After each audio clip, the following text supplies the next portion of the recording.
In this video, I'm going to be taking a first look at the VIK 1 tent from NatureHike Africa. This is not a review. I've only just bought this tent and this is my first look at it. Later on, once I've had the opportunity to really test out this tent, I will post a full review on my channel as well. So don't forget to subscribe if you'd like to see that review. This is the tent that you get, and you get a ground sheet with it as well. I bought this tent from the NatureHike Africa website itself, and I paid 2,969 Rand for it, but it was on sale. The normal price is 3,299 Rand. You can also get a version of this tent that has snow flaps around the edges of it. The normal price for the version with snow flaps is 3,499 Rand. So this is a single wall, one person tent, and NatureHike claims that it's a 4-season tent, but it's a bit unclear from their website whether they mean only the one with the snow flaps is a 4-season tent or whether both versions are 4-season tents. And they claim that it is under 1 kilogram for the tent. I will put on the screen over here what the entire tent plus footprint and pegs and guy lines weighs on my own scale at home. The waterproof rating that NatureHike gives to this tent for the fly sheet is a PU 2000 millimeter rating, and for the tent floor it's a PU 4000 millimeter rating. The poles of the tent are made out of aluminium. This is the footprint that is included with the tent. The footprint itself is just a rectangle of material with no center seam. There are only seams around the edges. It also is color coded. The one side has these orange loops and the other side has gray loops, which I assume are going to correspond to the tent. The inside of the tent stuff sack has a long tag with the setup instructions on it, which is quite nice. The body of the tent is rolled up and held together with this bit of nylon strap. The tent body itself, similar to the footprint, also has 2 orange tags on one side and 2 gray tags on the other side. So these tents look like a hub design, which means that the entire tent pole is connected. You just attach all of these things to each other and that makes one gigantic tent pole for the entire tent. So as I suspected, the feet of this tent pole on either side are different colors. This one is orange. I don't know if the camera is going to focus on that. And on the other side, you have gray feet. Then you have this little swivelly pole in the middle. And a very interesting feature, which I have not seen on any of my tents before, is along the tent poles, you have these little guy out points, which are to attach the guy lines once the tent is pitched. It's quite an interesting design. They just sit in between the sections of pole. There are 2 on the orange footed side and then 1 in the middle of the pole closer to the gray footed side. It has quite interesting pole attachment design, these plastic clips that twist onto the poles.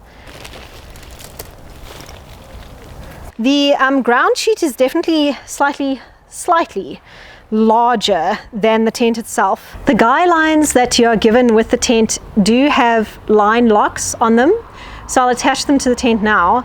However, the ends of them do not seem to have been burnt off very well. This one in particular, you can see, is already fraying at the end, so I'll probably have to cut that and burn it myself. You get given 9 pegs with the tent, and they are a sort of Y design.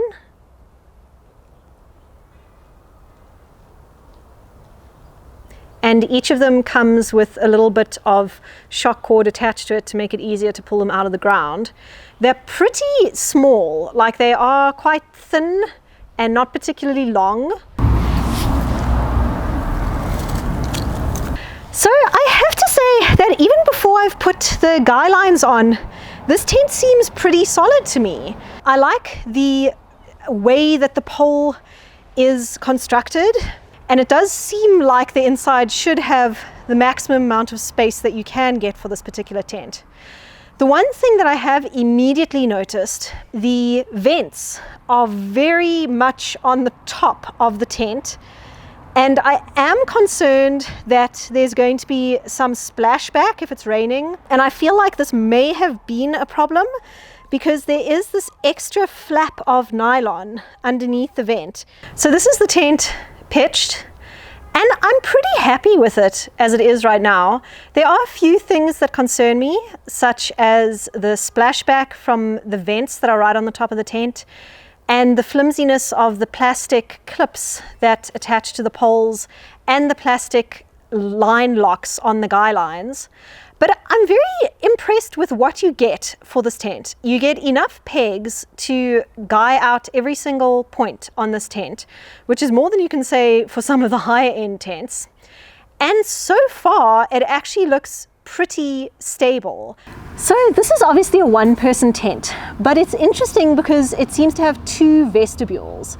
It only has one door. There is a door on the one side of the tent, and on the other side there's just an extra vestibule. And to be honest, I think in a one-person tent, that is quite a clever design. You don't need two doors because there aren't two people that are going to be clambering over each other to get in and out of the tent. But having an extra vestibule is really useful in a small one-person tent to store your gear. For me, this tent is plenty big enough. I have quite a lot of space above my head and below my feet when I lie down. I will get my taller boyfriend to come and lie down in here so that you can have a bit of a better idea of the dimensions of the tent. The access to the second vestibule, I assumed that there was going to be a mesh door similar to this front mesh door, but in fact there is just a small zip on that side, a small slot, if you like, where you can stick your hand through and access that vestibule. So that vestibule is definitely more for storage, and in fact, even for storage, I think getting things into that vestibule might be relatively difficult. This tent does feel pretty warm to me. It is winter in South Africa at the moment, but it's South African winter, so not particularly cold. But inside here, I feel like I'm starting to sweat. I actually want to take off some layers. I am a little bit concerned about possible condensation issues. I did find some of the features on this outside door quite interesting. On this side of the door, it has this little hook, and it does not have the traditional roll type closures for the door. Then the only other features on the inside of this tent are a small mesh pocket over here and a little loop at the top of the tent for hanging some sort of lantern or gear item. I usually hang my glasses off those things, so I'm quite glad about that. These are the mesh vents at the top of the tent, and I am still kind of concerned that during rain there's going to be quite a bit of splashback from that. If I put my feet all the way down until they are touching the outer wall of the tent, this is how much space I have above me. If I sleep kind of in the middle, it's about, wow, it's quite a decent amount of space above my head, and there's quite a lot of space on either side as well. For a one-person tent, this really feels quite spacious. And as you can see, I am sitting up in the tent now, and my head just manages to not hit the ceiling. I am admittedly a fairly short person. I can barely touch the top. It's my hair's long. Wow. Okay, I can sit like super straight, like make my back like super straight. No. I'm fairly impressed with the design of this tent so far, to be honest.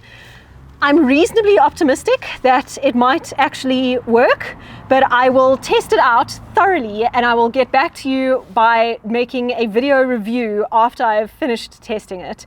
If you'd like to stay tuned for that review, then please consider subscribing to the channel so that you don't miss future videos.